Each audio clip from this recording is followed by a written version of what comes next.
gentlemen, boys and girls, children of all ages, welcome to the Rockline Railroad. If you would please, I'd appreciate if you direct your attention to the rear of the train for just a second. Hi, I'm Lee. I'm going to be your tour guide. Hey, I'm going to be your tour guide for this trip around the mountain. This gentleman standing directly to my left is Blake. Well, I literally just flew to my mouth. Sorry. This is Blake, and he's going to be our conductor for this expedition. Before we get going, Blake is going to walk us through some rules and safety regulations you'll need to adhere to for this journey. Take it away, Blake. Alright, ladies and gentlemen, first off, please remember to remain seated while the train is in motion. Secondly, please remember to keep all body parts and personal belongings inside of the train cars at all times. Unfortunately, any objects that have been dropped from the train cannot be retrieved, and the train cannot stop to retrieve them. Third and lastly, please keep in mind that there is no smoking of any kind allowed on the train or in the train depot. Pretty simple, right? Stay seated, stay inside, and no smoking. Thank you, Blake. Those rules were smoking. If you get okay, thank you, third car. Everyone else, if you don't like wordplay, this might be a long trip around the mountain.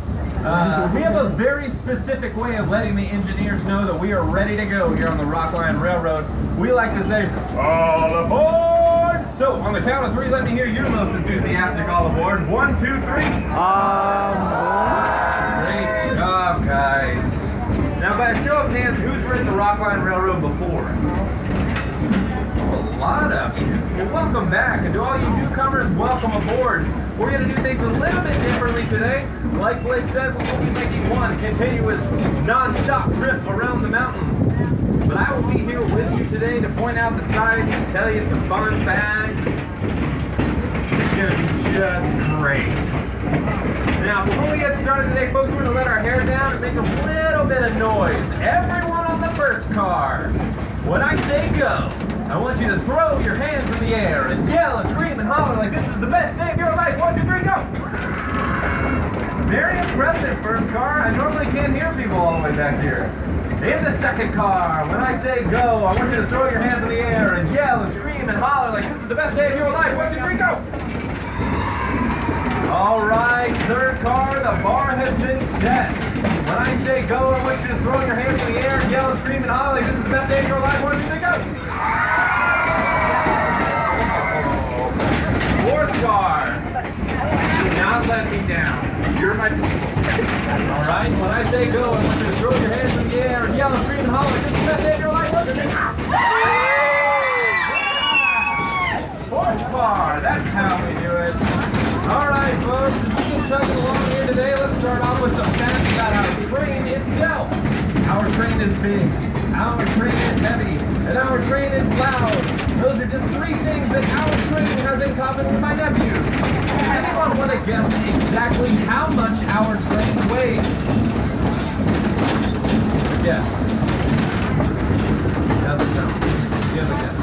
Very close, sir. It's actually 350 tons. That's roughly the same as 51 full-grown elephants. And like a full-grown elephant, we'll be moving along at a cool 15 miles per hour today. But does anyone want to guess how fast it could be going? Very close. It's actually 19 miles per hour. We're going to keep it at 15 though.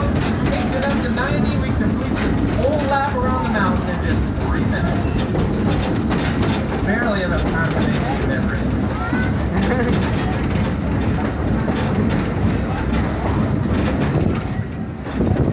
Now, does anyone want to guess how much fuel we need for one trip around the mountain? Anyone? How much? It's actually just 7 gallons of diesel fuel for one trip around the mountain. Mileage-wise, that works out to about a half mile per gallon. Not exactly a Prius.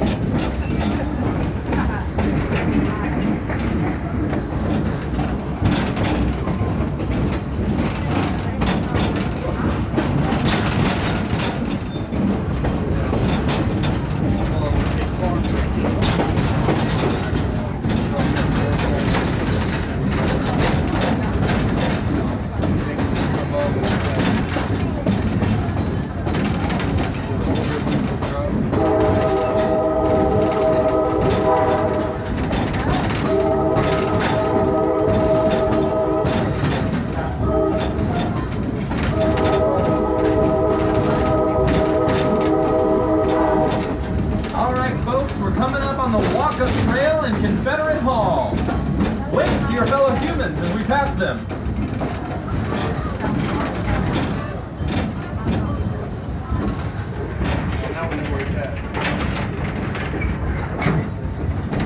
Hi, how y'all doing? Now there are two ways to the top of Stone Mountain. The first way is, of course, the aforementioned walk-up trail, which is exactly what it sounds like. It is literally a trail that you walk up to get to the top of the mountain. The journey generally takes about 30 to 60 minutes, depending on your level of fitness. I like to give it about 12 hours. Bring a sandwich and a book and just really make a day of it. Has anyone on the train ever successfully hiked the walk-up trail? All right, a lot of you. Good for you. Live to tell the tale. The other way to the top of Stone Mountain is by taking our sky ride. Stone Mountain Park Sky Ride uses gondolas that will hold 60 people, and it makes the ascension just 3 minutes. Oh look, more humans. How y'all doing? How your mama doing?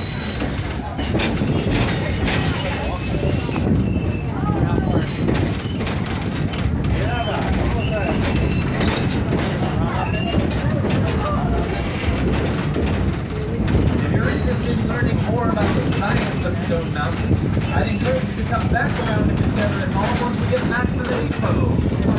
They have an interactive geological exhibit there that details the origins of Stone Mountain. You'll learn fun facts like Stone Mountain isn't actually a mountain at all.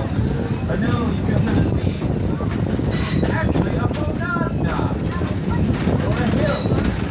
The only main difference between a mountain and a monadnock, you ask? Monadnock is way more fun to say. You guys want to try it? 1, 2, 3. Monadnock. See?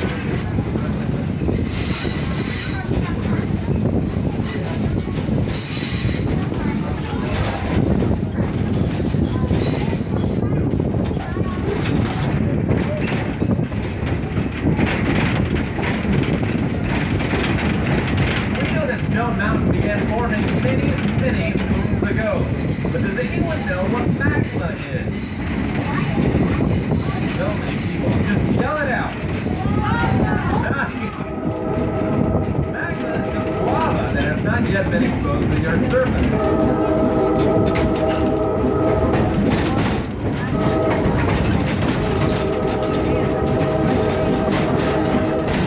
So this particular chunk of magma on your left cooled about 8 to 10 miles below the Earth's crust. Then, over time, weathering and erosion uncovered the top of it, revealing what we now lovingly call Stone Mountain. Stone Mountain is made up of roughly 20 billion cubic feet of granite. That's equal to about 550 Empire State Buildings. And there's twice that below ground.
Right now?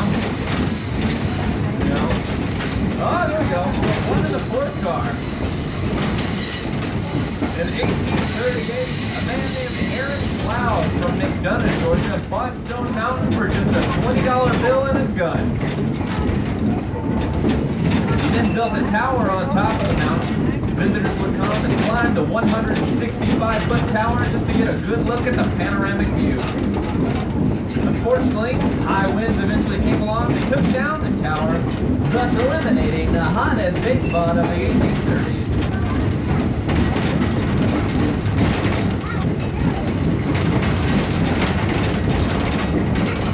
Let's back up even farther to the first known use of the mountain, which was by the Native American tribes of the area, primarily the Creeks and the Cherokees. The tribes used the mountain as a sacred site or meeting place. The first European settlers made their way to Stone Mountain in 1567. They were led by Spanish explorer Juan Pardo. Pardo and his men called the mountain Crystal Mountain because the Native American tribes told them it was, and I quote, shiny when the sun set, like a fire. Legend holds that Pardo reported back to the Queen of Spain that Stone Mountain was littered with diamonds and rubies, to which she responded, "Bring me the treasure!" So, Pardo and his men loaded up their ships, went back to Spain, and were immediately ridiculed for not knowing the difference between diamonds and rubies and the quartz that lay all through the mountain.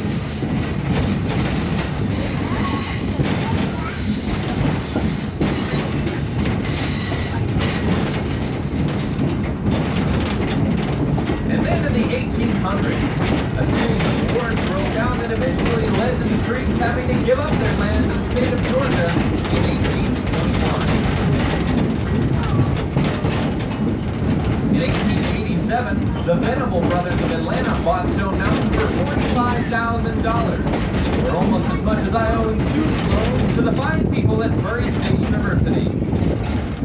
The Venables and their descendants retained ownership of Stone Mountain until the state of Georgia bought it back in the 1950s.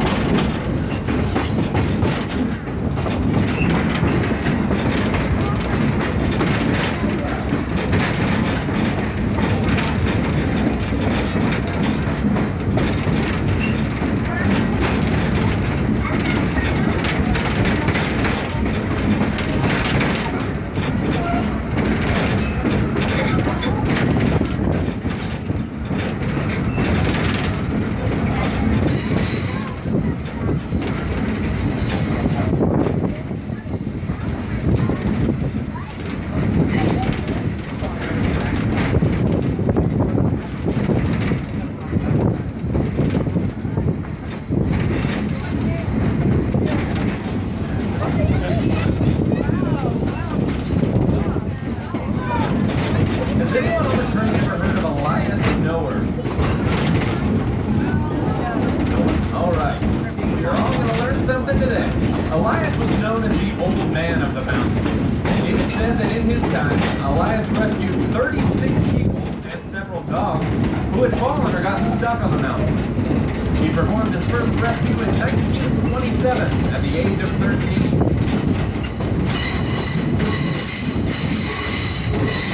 Elias was also notorious for the daredevil stunts he would perform on the mountain.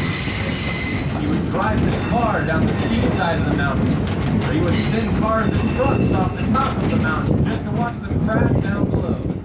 Most of his antics revolved around vehicles succumbing to gravity. Elias and his fantastic feats of vehicular tomfoolery kept people coming to Stone Mountain for years.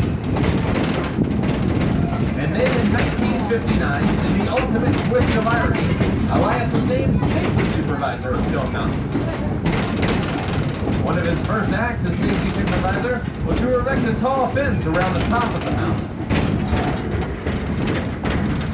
Elias passed away in 1993 at the age of 79. If you want to learn more about it, you can check out the museum in Memorial Hall.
Alright folks, slowly but surely we're pulling into Pebble Ridge.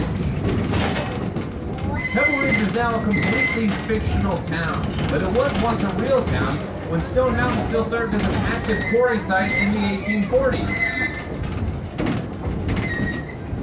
This large building up here on your right is now the train shop, but it once served as the jail for the quarry companies. In fact, if you look at some of the windows here on the near side of the building, you'll see that most of them still have bars on them.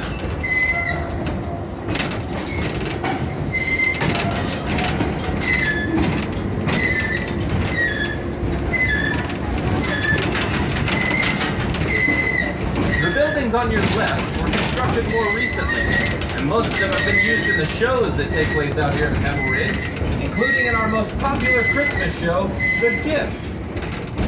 And I'm excited to announce that this summer, Pebble Ridge will host a brand new comedy show. So make sure you come back and check that out.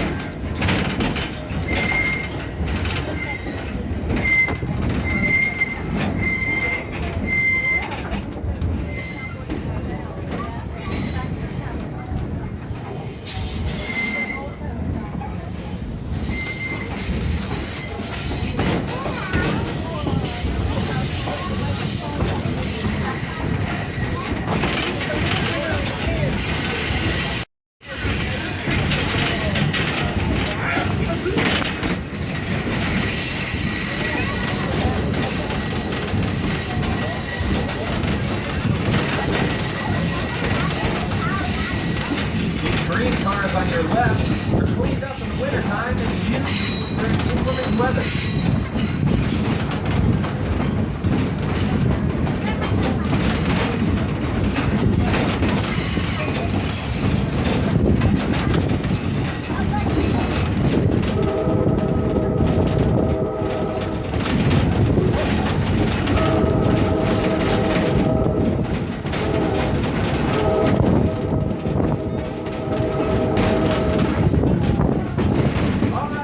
Coming up on the quarry.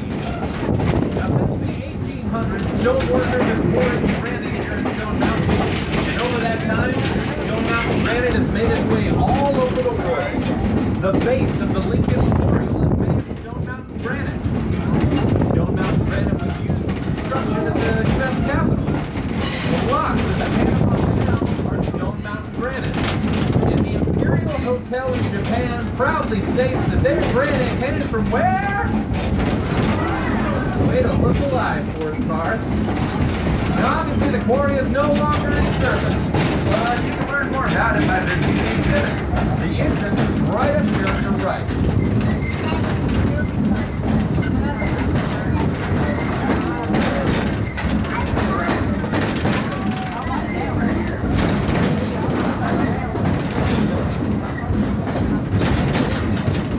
Show of hands, who on the train is planning on staying for the laser show tonight? Alright. Those of you that did not raise your hand, I would encourage you to change your plans. The laser show is a job tradition. There's fireworks, lasers, and fire on the lake. And also there are lasers, you guys. Is that not a god, huh? The show starts at 8:30.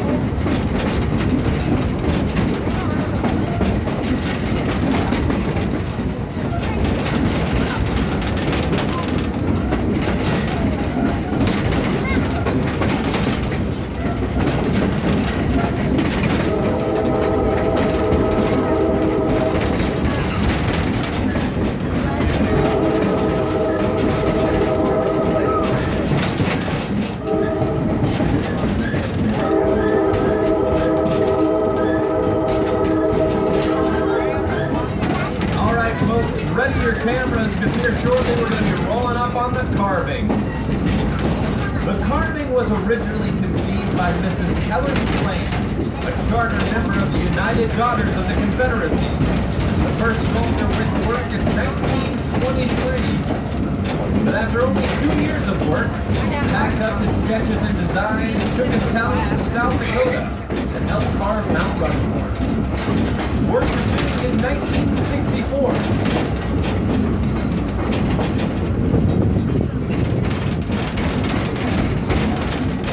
Chief Carver Roy Faulkner, a Marine veteran, was able to use a new technique utilizing thermojet torches to help him carve away literally tons of stone in just one day. The carving was completed in 1972.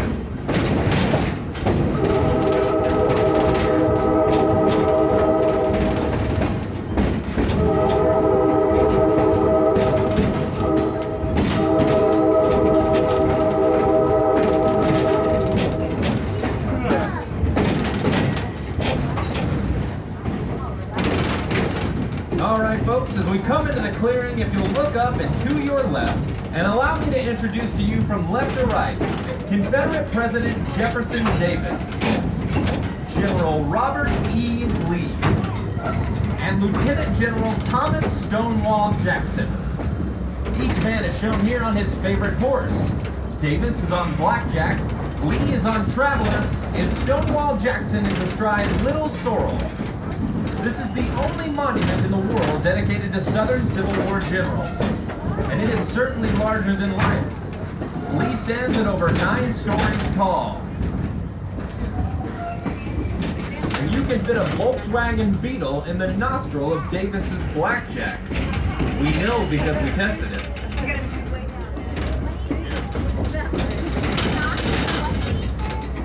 Alright folks, it looks like our journey has come to an end. I can't thank you enough for allowing me to share this time with you today. I'm now going to hand it back over to Blake, who's going to walk us through the procedures for disembarking.